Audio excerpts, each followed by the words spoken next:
nobody knows who we are. My name is Louis Lamar. And I'm Hannah Ford. That's right. And together we own this fine establishment called the Golden Nugget Theater. Now, like I said, we have a wonderful story for you tonight. Hannah? That's right. And we've got lots of actors and props. So I'm just going to go in the back and make sure everything's set so it'll be a fun production. That sounds fun, Hannah. And we're going to get started. We'll be with you right quick, all right?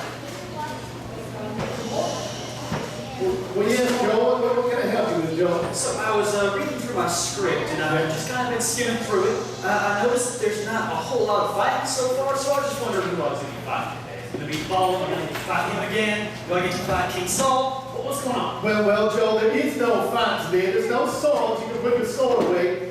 We are still talking about David, but we're going to be talking about David's writing.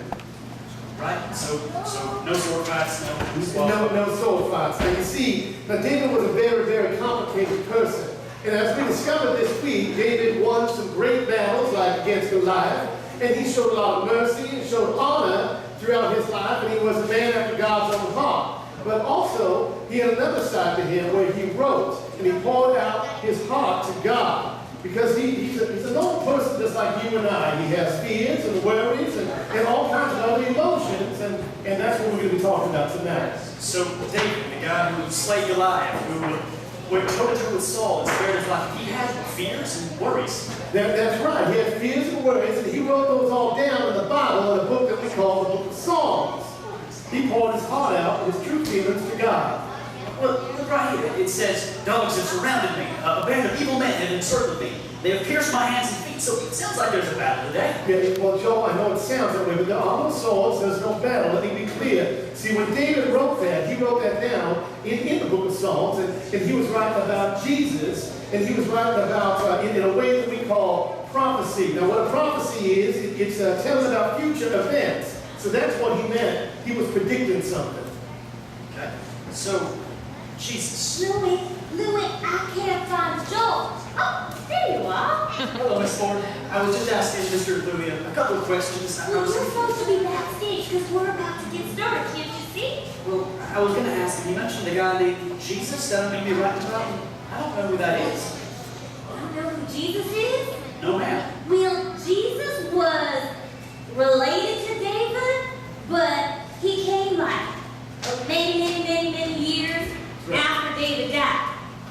All right, so tell me a little bit more about it. I think it would help me get in character if I knew more about Jesus. Oh, well, this is not going to be a quick conversation. Come on over here. It might be easier. I think you need to get your Bible. Yeah, it might be easier if I just the Bible, and it talks about Jesus, and it talks about David, and maybe if I just explain that to you right here, it would be a little bit easier for you to understand. Now, let me start off with this. Jesus grew to be a great teacher, and actually he was the best teacher of all. Many people came to listen to Jesus. Well, you know what? Before you even get there, let me explain to you about how Jesus even came to this earth.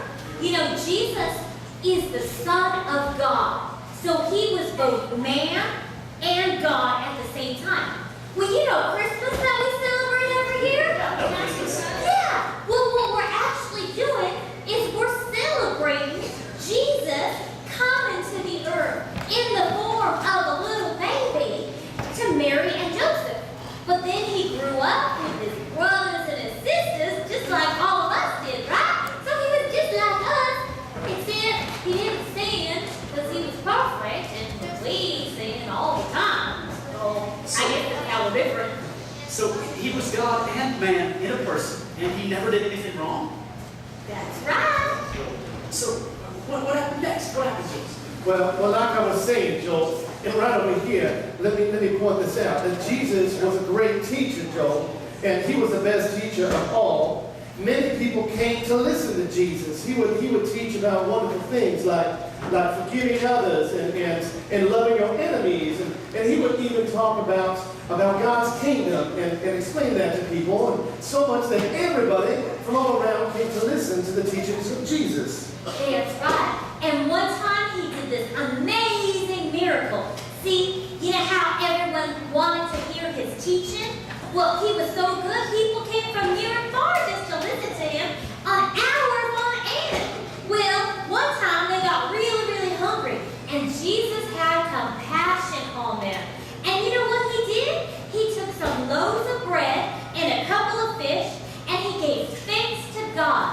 and God blessed the food, and he multiplied it, and Jesus was able to feed everybody, all 4,000 people.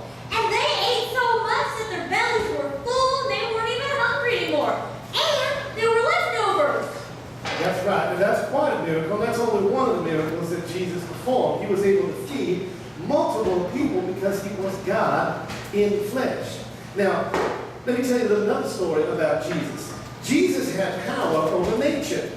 That's right. Now, Jesus was out on a boat one day with his friends, and he was taking a nap on the boat, and his friends were fishing, but this big storm, this terrible storm came along, and his friends got terrified. They were so scared of this storm, they ran to him and woke him up, and Jesus saw the storm came out, he raised his hands, and on his command, the storm stopped.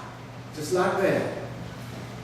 So Jesus performed these amazing miracles. He multiplied food. He taught lessons to people, and he had power over nature. Got to control the storm. That's right. That's right. But more than that, Jesus had compassion for people, especially those who were hurting and needed healing. Well, one time, these men brought a crippled man to Jesus. And when Jesus saw their faith, he immediately went over to the crippled man and he healed him. And he said, "Get on up and you walk." And that crippled man, he just got up and he walked, and he hadn't walked in a long, long time. It was pretty amazing. Jesus continued to perform miracles. There was this one time where Jesus went to the home of a very important man. He and his wife were crying, and they were wailing aloud that it was so sad because their daughter had died. And Jesus went to this home, and he took the girl's hand and said, "Little girl, I say to you, get up." And she stood up, and she walked around. Jesus had raised her from the dead. Her parents were in shock, and they were so thankful. So Jesus performed all these miracles. He had compassion for everyone. He loved everyone. Everyone must have loved him too, right? Well, I'm afraid not, Joe. See, not everybody loved Jesus. It says right here in the Bible that there were religious leaders who hated Jesus, and they wanted him to die. They just went around and made fun of him, and they insulted him, and they called him all kinds of different names because he was calling himself the Son of God. They hated him. And finally, they plotted to kill him. And they came and they arrested him at night. The soldiers came out while Jesus was praying, and they arrested him and took him away because these religious leaders had plotted to kill him and put him on trial for something that he did not even do at all. So when it says here, what David wrote in Psalm 22, all those who see me mock me, and they hurl insults. That was about Jesus. That was about Jesus, you know, and like I said, Jesus was an innocent man. He did nothing wrong. He was just there praying to God. And all of a sudden, out of nowhere, these soldiers came in. They just came in and they arrested him. And they just took him away.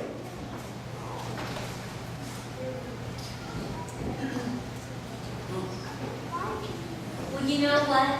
So Jesus knew what it was like to be alone and to be scared just like us. And it doesn't stop there. Those soldiers, they came and they took him to the religious leaders, and the soldiers, they whipped him and they beat him to a bloody pulp. They beat him so bad that it was even hard to recognize him. And then they put him on trial, even though he didn't do nothing wrong. And then they convicted him and they sentenced him to death.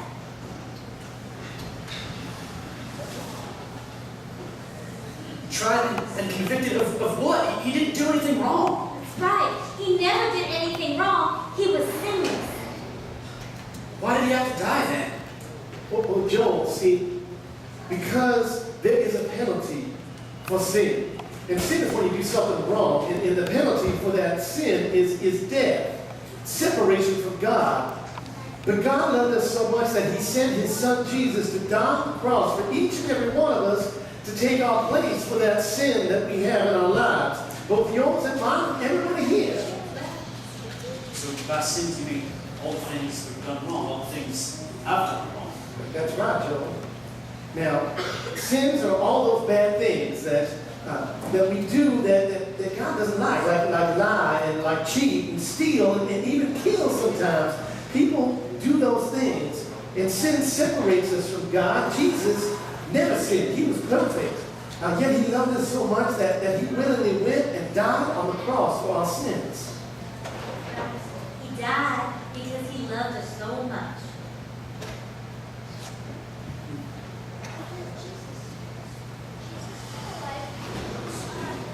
So, earlier this week, when I was saying things on the first day, and when I was meeting with Justin the other day about the way he was behaving, that was all the reasons why Jesus had to die on the cross. Those were things I did wrong. He died for it. Yes. Not just the things you did wrong, but the things I do wrong, the things all of us that we do wrong. That sin put Jesus up on that cross. Right. I know that sounds terrible, but it only is terrible if that's where the story ends. And it doesn't end there, folks. No, after Jesus died on the cross, the soldiers took him down, and then they placed his body into a tomb.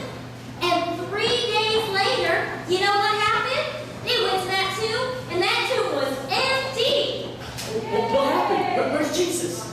Well, there was a violent earthquake, and an angel came down from heaven, and the angel said, "Don't be afraid. I know you're looking for Jesus, but he's not here. He is risen, just as he said." That's amazing. So what can I do about this? I want to do something. So Jesus died for me, and what do I do next? Is there any way I can do anything Well, about it? it's simple. It's as simple as ABC.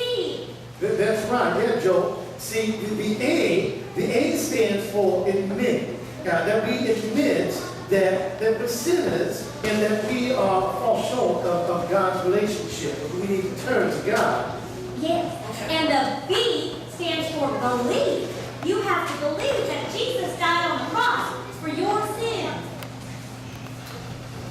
And C stands for call. So we want to ask Jesus to come into our life. Now, is that something that sounds like maybe you want to do? Is to say that prayer and know Jesus in your heart? Yeah, I want to do it. Well, that's very exciting, Joe. Now, children, have you been listening?